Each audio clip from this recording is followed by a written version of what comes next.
ஓய்வூதியர் பிரச்சனை என்பது அடிப்படையான பிரச்சனை. ஓய்வூதியருடைய பஞ்சப்பொடி என்பது அடிப்படையான பிரச்சனை. ரிட்டையர் ஆகிற போதே செட்டில்மெண்ட் வரணுங்கிறது அடிப்படையான பிரச்சனை. இதெல்லாம் கனவெல்லாம் இருந்தாதான் நீ வழக்கு போட முடியும்.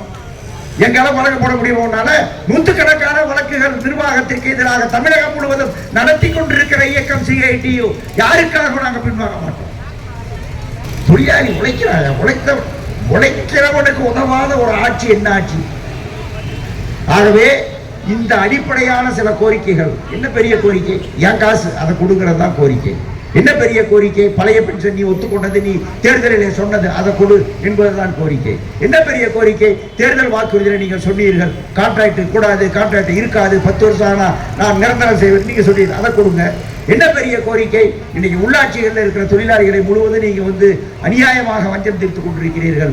அவங்களுடைய பூரா கான்ட்ராக்ட் தான், இனிமேல் நிரந்தர தொழிலாளி இருக்க மாட்டேன்னு நீங்க அறிவிக்கிறீங்க. என்ன நியாயம்? அந்த அடித்தட்டு மக்களுடைய வயிற்றில் அடிக்கிறீர்கள், வாழ்க்கையை நீங்கள் சூறையாடுகிறீர்கள். இப்படி வரிசையா திட்டப்பணியாளர்கள் நிலை இதான கேட்கிறோம், வேற என்ன கேட்கிறோம்? இதை நீங்க நிறைவேற்ற வேண்டும் என்பது கோரிக்கை.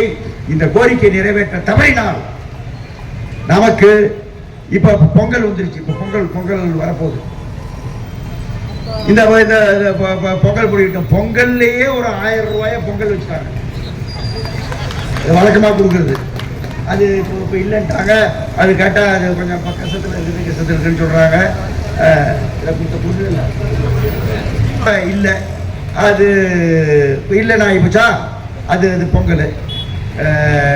நம்ம ஆளுங்க சில சொன்னாங்க கருப்பு பொங்கல்னு. கருப்பு பொங்கல் கிட்டத்தட்ட 8 கோடி பேர் கருப்பு பொங்கலையா? எல்லா குடும்பத்திலையும் கருப்பு பொங்கல் தான். 1000 ரூபாய் இல்லை. அதனால பொங்கல் இருக்கு, முடிட்டுங்க. பொங்கல் முடிந்த பிறகு நாம் இந்த வருகிற 22ஆம் தேதி இதனுடைய அடுத்த போராட்டமாக, போராட்டம் இனிமேல் அடுத்தடுத்து நடக்கும். சினிமாவில் ஸ்லைடு மாறுற மாதிரி போராட்டங்கள் இனிமேல் மாறிக்கொண்டே இருக்கும். 22ஆம் தேதி சிறை நிரப்பும் போராட்டம் என்கிற போராட்டத்தை இந்த கூட்டத்தில் நாம் முடிவெடுக்கிறோம். சிறையை நிரப்புவோம்.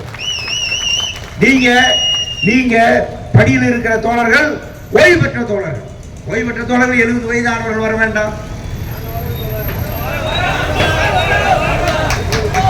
சரி, ஒரு 65 வயசுக்குள்ள இருக்கிறவங்க கட்டாயமா வாங்க. ஒருத்தர் பாக்கி இல்லாம வாங்க. என்ன சொல்றேன்னா, வயசு அப்படிங்கிற காரணத்தால தான் சொல்றேன், வேற ஒண்ணும் இல்லை. நீங்க வர மாட்டீங்கன்னா நான் சொல்லல, வரணும், பார்க்கலாங்க. எதுக்கு இந்த திறந்த வெளி சிறையில இருக்கணும்? உண்மையான சிறைக்கே போயிடும். அவர் என்ன பண்றான்னு பார்ப்போம். அங்கேயாவது சோறு போடுறாரு பார்ப்போம். அதாவது இந்த சிறை நிரப்பு போராட்டம் என்பது மக்களுடைய கவனத்தை ஈர்ப்பதற்கும் தான், அதுவும் சேர்த்துத்தான். என்னங்க, நம்ம நோட்டீஸ் கொடுக்க போன 6 மாசத்துக்கு முன்னாடி ஜனங்க காய் வைக்கிற அம்மா, மற்ற அம்மா, அந்த தாய்மாரெல்லாம் கேட்கறாங்க, ஏப்பா உன் பிரச்சனை இன்னும் தீரலையா? யாரு? அவங்க கேட்கறாங்க. 10 வருஷம் தீரலன்னா அவங்களுக்கே தெரியுது. திருப்பி நம்ம சொல்லிட்டே இருக்கிறோமா? 5-6 வேலை நிறுத்தம் நடத்திட்டோமா? நோட்டீஸ் போட்டு அவங்க கேட்கறாங்க, இன்னும் தீரலையாப்பா? என்னப்பா பண்றானுங்க அவனுங்க, என்ன அநியாயம் பண்றானுங்க என்று அவர்களை கேட்கிறார்கள். மக்களுடைய பேராதரவும் முழு ஆதரவும் போக்குவரத்து தொழிலாளியின் போராட்டத்திற்கு இருக்கிறது. அந்த அடிப்படையில் நாம இந்த சிறை நிரப்பு போராட்டத்தை நாம் வெற்றிகரமாக நடத்த வேண்டும். அதற்கு பிறகும் அரசாங்கத்திடமிருந்து உருப்படியான நடவடிக்கை இல்லை, அல்லது நடவடிக்கை வரும் என்பதற்கான எந்த சிட்டமும் இல்லை என்று சொல்வார்களே. ஆனால் அடுத்த 2 போராட்டங்களை அறிவித்து விட்டு 3வது வேலை நிறுத்தம், காலவரையற்ற வேலை நிறுத்தம் என்கிற முடிவுக்கு போகும்.